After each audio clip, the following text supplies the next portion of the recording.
सीताजी माता लगाईली ढेरा दिन भीतर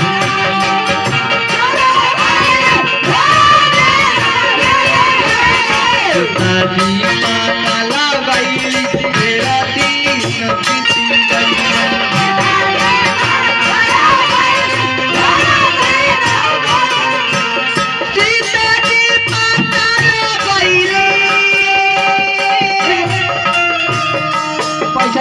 तेरा दिन बीती गईले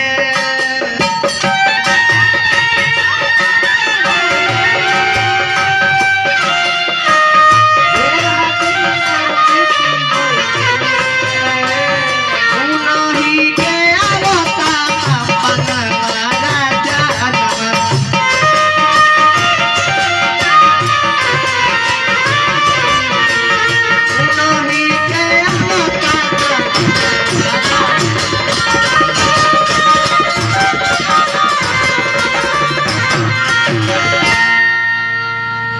फूफा के ओर से हजार हजार के धनाती है अनुमान फूफा के बार बार प्रणाम कर ले बहुआ आशीर्वाद के इंतजार कर ले लिखे ले पटना बाबा जोड़ी जोड़ी का नाम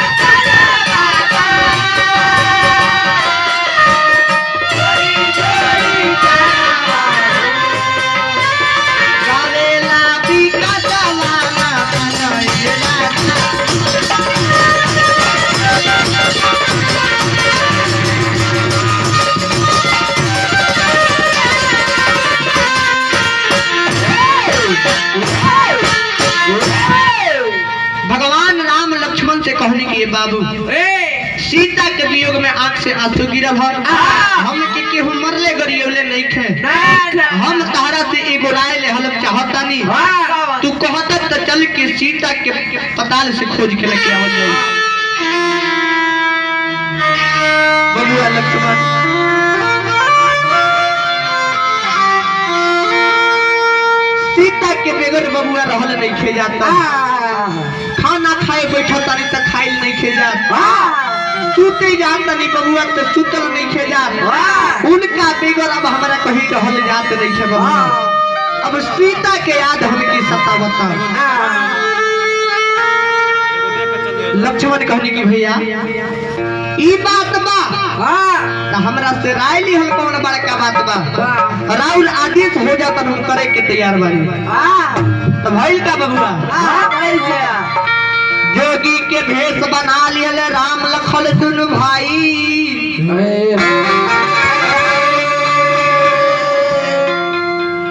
जोगी के भेष बना लियल राम लखन दुनु भाई पतालपुरी में पहुंचल बारे लखन संग रघुराई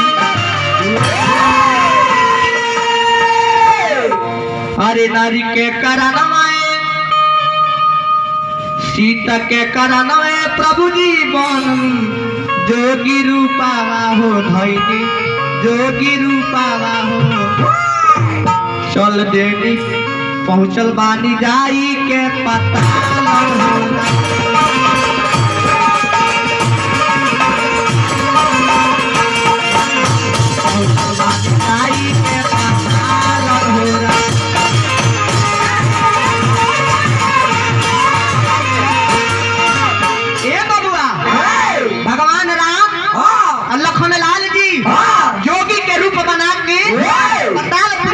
तैयारी कैले बन लिखले सतन बाबा जोड़ी जोड़ी गाना हो जोड़ी जोड़ी गाना हो गावेला भिकासा माना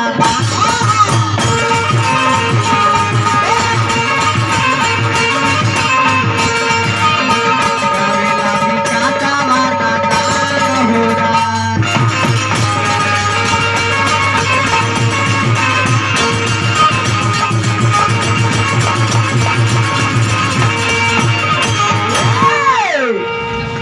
उद्योग चाची की ओर से हजारों हजार के धनराशि आइल बा।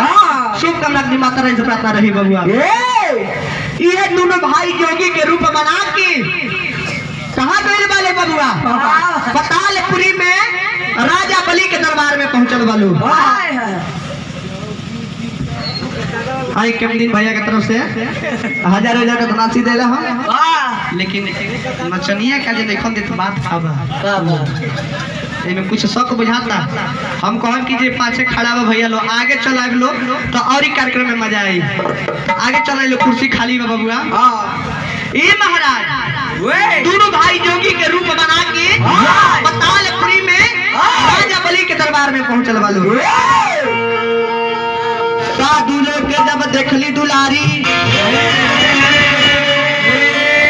रूप देख के मोहित भइली, मन में विचार करी कने राजा के लगवा गई।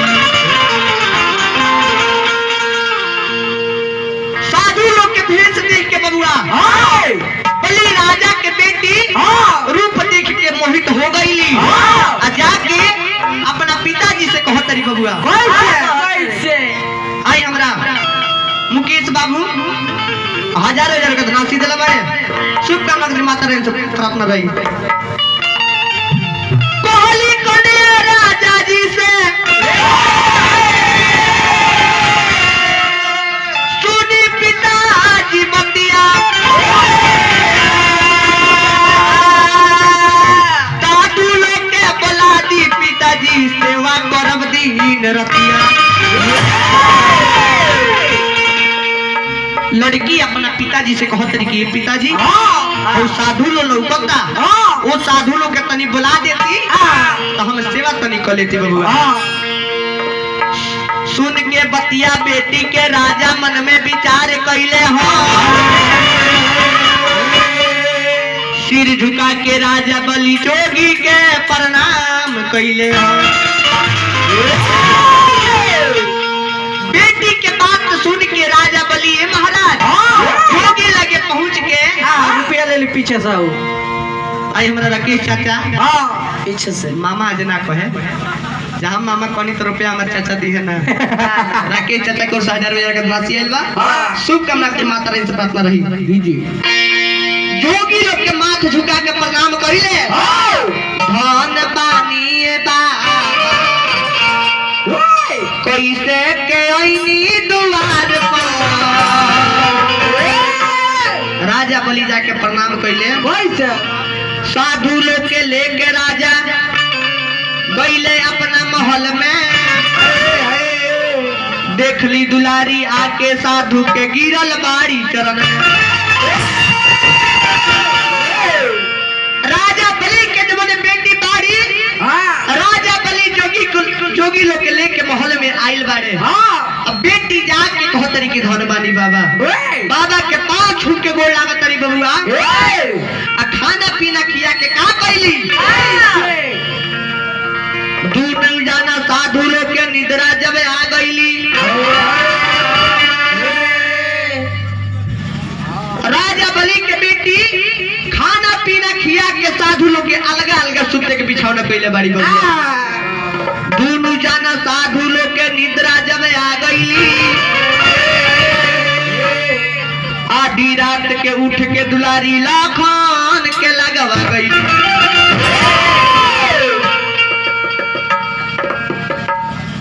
लखन के लगे जाके दुलारी कहतरी कि बाबा भाई तहार रूप जवन बा ई साधु बने के रूप नहीं खे, ई जोगी बने के रूप नहीं खे। हम कहतनी कि साधु बाबा यही जमाने में जोगी काहे के बनल बड़ो। हम कहतनी कि साधु के वेश छोड़ दो, हमरा से बियाह कर लो। जोगी बाबा कहतरी कि बबुनिया हो हमर धर्म जब बिगाड़ा,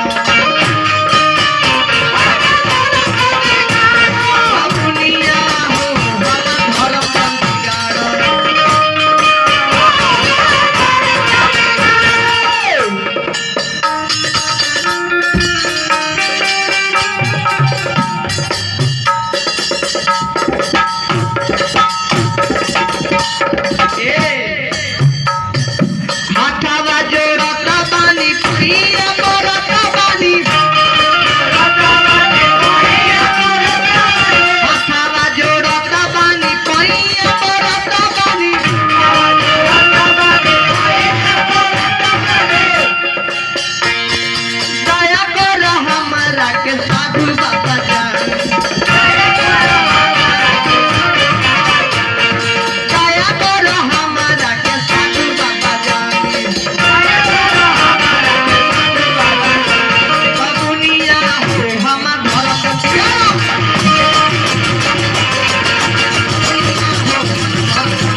लखन लाल जी कहनी के लड़की हम जोगी बनल बानी साधु बानी तो हमार धर्म काहे के बिगाड़ता रे धनंजय बाबा हम कहत नहीं कि छोड़ दो हमरा के लड़की कहली कि हम राजा बलि के बेटी हई हम जौन चाहब तौने करब केहू रोक ना सकेला हमके राजा बलि के बेटी कहत नहीं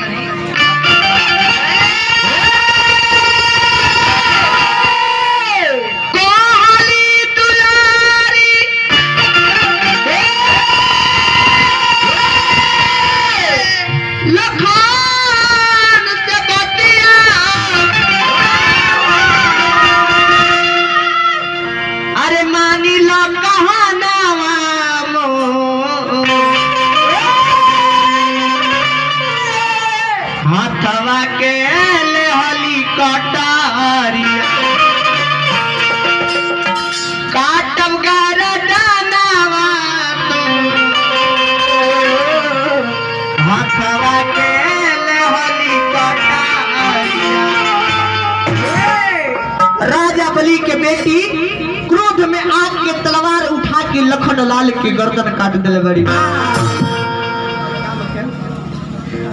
गर्दन काट दिले बड़ी बबुआ गर्दन काट के अपना महल में चल गई बड़ी चंद्रभान चाचा के और 1000 का नासी आइल बा शुभकामना के माता रही सत्रासना रही वाह वाह गर्दन काट दिले बड़ी बबुआ सुबेर भइल बा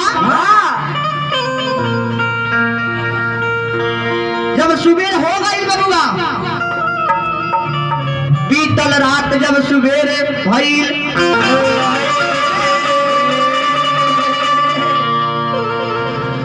बीतल रात जब सुबेर भइल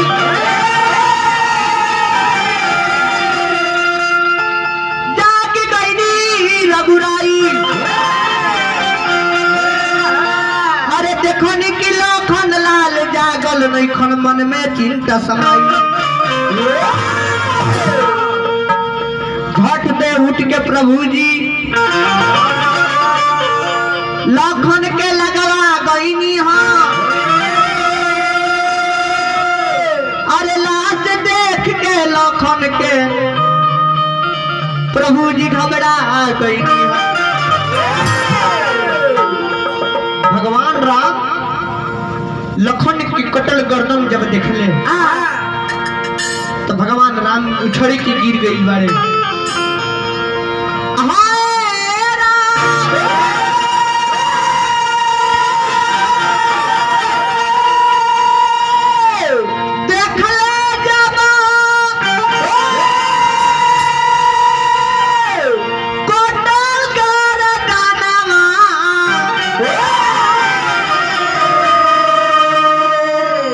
प्रभु जी घबरा गईरा घट गईल कैसन घटानवा घट गईल कैसन घटानवा झर झर नया नावा पर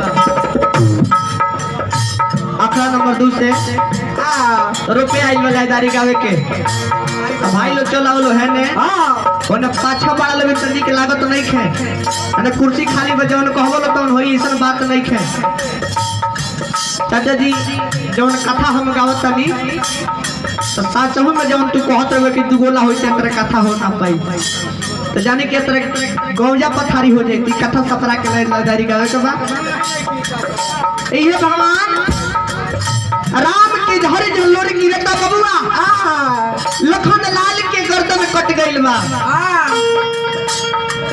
लाश धोइनी प्रभु अपना कान्हा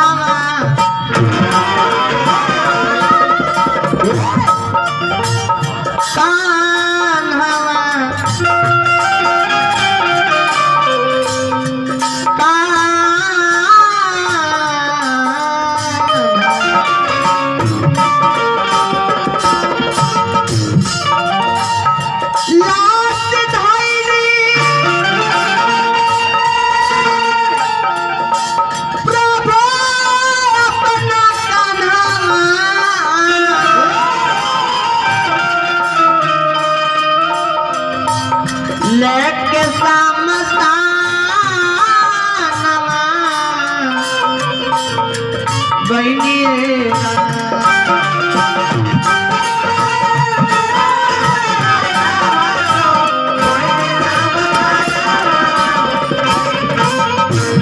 घाटी गईल कोई सन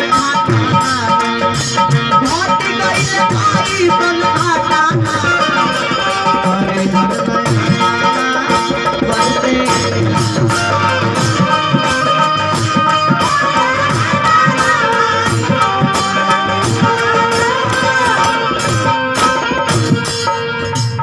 लिखले सतन बाबा गानावा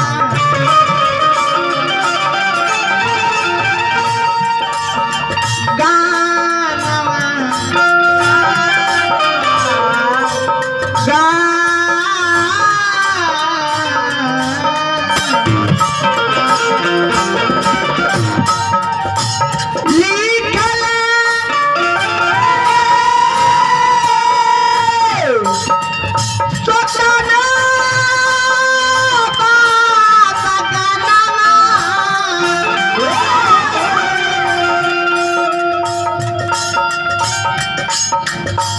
लिखले सतन बाबा गानावा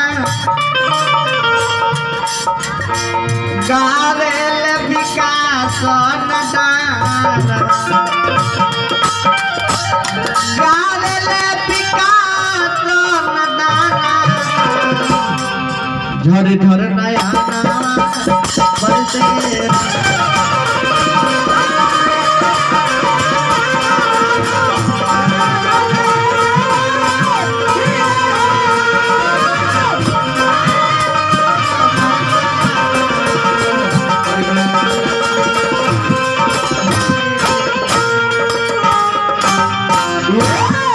चंद्रभान चाचा को